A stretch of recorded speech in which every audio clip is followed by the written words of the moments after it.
South ఇండియాలోని అతి తక్కువ ధరలకి రత్నాలనందించే ఏకైక సంస్థ 6JVR. అమెరికా వీసా పొందడం కోసం ఇక మీదట ఇంటర్వ్యూల నుంచి మినహాయింపు వస్తుందా? కొత్తగా నిబంధనలు అమలులోకి తీసుకొచ్చే ప్రయత్నం జరుగుతుందా, లేదా పాత నిబంధనల్ని మరోసారి పదును పెట్టేటువంటి ప్రయత్నం జరుగుతున్నాయి? ఈ అంశాన్ని విశ్లేషించేటువంటి ప్రయత్నం చేద్దాం. మనతో పాటు లా రీసెర్చర్, అమెరికన్ లా రీసెర్చర్ సాయి శ్రీనివాస్ గారు. సాయి శ్రీనివాస్ గారు నమస్తే. నమస్తే సార్. సాయి శ్రీనివాస్ గారు, ఏంటి కొత్తగా చెప్తున్నారు? వీసా ఇంటర్వ్యూకి వెళ్ళాల్సినటువంటి అవసరం లేదు, డ్రాప్ బాక్స్లతోనే సరిపోతుంది అంటే అసలు ఏ కేటగిరీలు వాళ్ళకి వస్తుంది? ఇది అసలు నిజమేనా?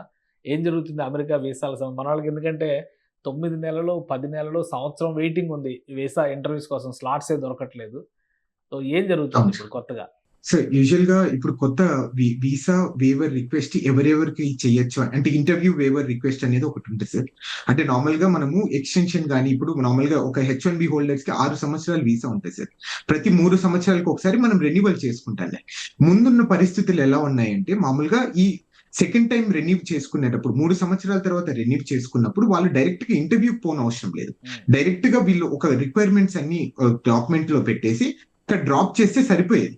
కానీ ఇప్పుడు ఏం చేస్తున్నాడంటే ఇది ఇంటర్వ్యూకి వెళ్ళాలి, ఇంటర్వ్యూ తప్పకుండా వెళ్ళాలి అని చెప్పడం జరిగింది. అంటే దీని ద్వారా అంటే మీరు చెప్పినట్టు మామూలుగా ఇప్పుడు అపాయింట్మెంట్స్ దొరకడం లేదు, మళ్ళీ రిజెక్షన్స్ ఏమన్నా వస్తాయి అనేది కొంచెం భయంగా ఉన్నారు సార్, ముఖ్యంగా మన భారతీయులు. ఎందుకంటే ఈ H1B కానీ ఈ డిపెండెంట్ వీసాస్ కానీ ఎక్కువ అధిక శాతంలో మన భారతీయులే బాగా దీన్ని అంటే ఈ వెసులుబాటుని బాగా తీసుకునేవాళ్ళు. అంటే ఇది ఫస్ట్ టైం వీసా అప్లై చేస్తున్న వాళ్ళకి కూడా వస్తుందా, లేదంటే రెన్యువల్స్కి వెళ్ళేటువంటి వాళ్ళకే ఈ వీసా ఇంటర్వ్యూ మినహాయింపులు అనేవి ఉంటాయా? సో యూజువల్ గా ముందు ప్రతి వాళ్ళకు ఈ వీసా ఇంటర్వ్యూ అనేది మ్యాండేటరీ సార్.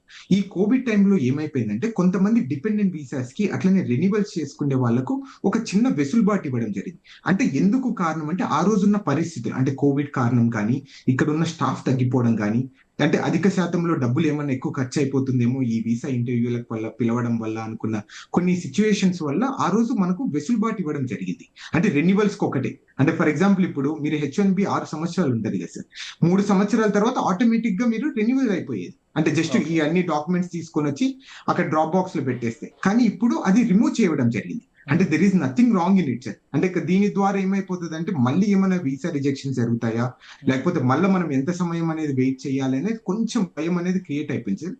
ఇది ఓన్లీ ఇప్పుడు ప్రస్తుతానికి ఈ వీసా ఇంటర్వ్యూ వేవర్ కొంతమందికి ఇవ్వడం జరిగింది. అంటే దాంట్లో ఏంటంటే first of all foreign diplomats ఉంటారు కదా సార్, మామూలుగా UN లో వర్క్ చేసేవాళ్ళు లేకపోతే ఇండియన్ ఎంబసీలో వర్క్ చేసేవాళ్ళు, వీళ్ళందరికీ మళ్ళీ సేమ్ ఇట్లనే వీసా ఇంటర్వ్యూ అవసరం లేకుండా చేయడం జరిగింది.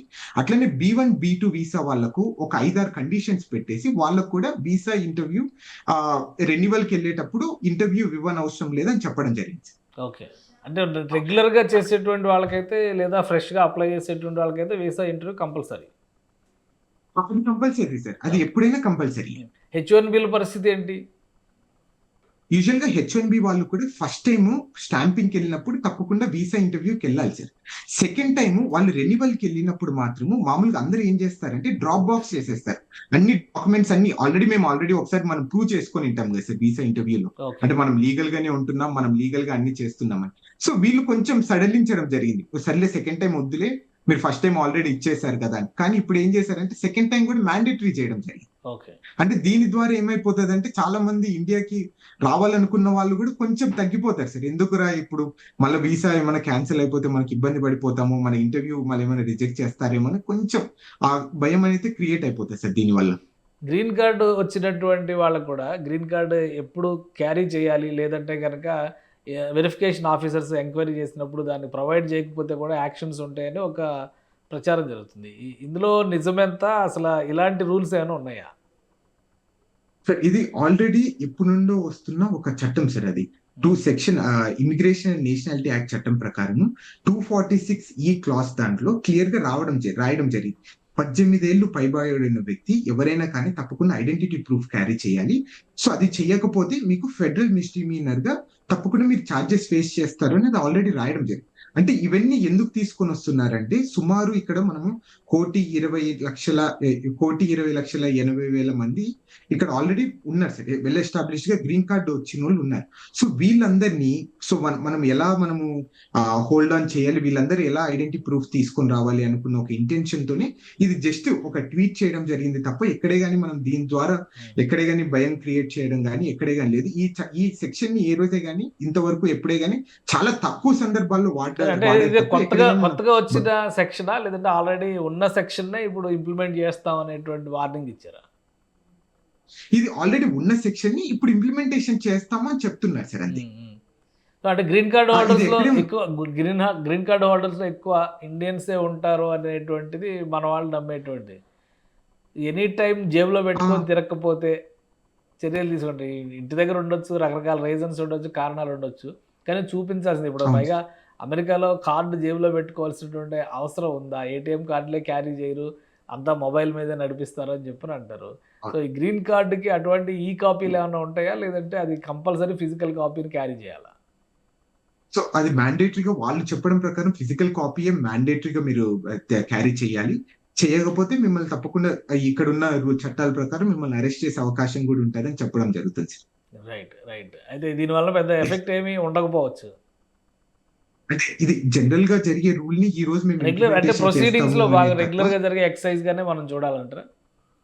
రెగ్యులర్ గా జరిగే ఎక్సర్సైజ్ గా చూడాలి తప్ప మనం ఏదైనా ఇది భూతద్దంలో పెట్టి చూడాల్సిన అవసరం లేదు.